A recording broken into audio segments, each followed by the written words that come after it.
Libu-libong trabaho abroad, tampok sa job fair sa Pampanga. DMW nagbabala laban sa illegal recruitment. Silipin sa report. Puno ng pangarap sa buhay ang 25 anyos na si Juan Carlos mula Macabebe, Pampanga. Pagamat graduate ng kursong education, mas pinili niyang maging call center agent upang matustusan ang pangangailangan ng kanyang pamilya.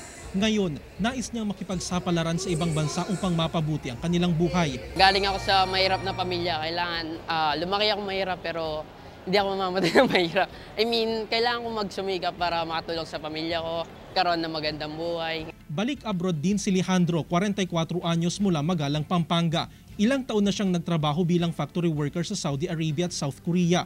At kahit nakapagpundar na ng bahay sa Pilipinas, nais muli niyang mangibang bansa upang makaipon para sa kanyang pamilya. Kahit anong pong meron, basta kung ano po yung available, basta kaya naman po at akma po sa aking kakayahan, papasukin po.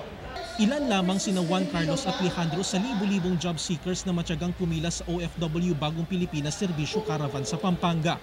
Karamihan sa mga hinahanap ng mga employer ay mga skilled worker na pwedeng ipadala sa Europe, Middle East, New Zealand, Poland, Japan at marami pang iba. Ayon sa Department of Migrant Workers, dumarami ang bilang ng mga Pilipino na nagtatrabaho sa ibang bansa. Sa tala ng DMW, umabot sa 2.7 million contracts ang naprocess na ng ahensya noong nakaraang taon. Ito, pagpapatunay ng Bagong Pilipinas sa Department of Migrant Workers, and kaya linalapit natin ang serbisyo natin na dito ang job fairs. Malagay yung job fairs kasi ito yung pagpapalapit ng mga lehitimong recruitment agencies sa mga taong bayan para hindi sila mabiktima ng illegal recruitment at human trafficking.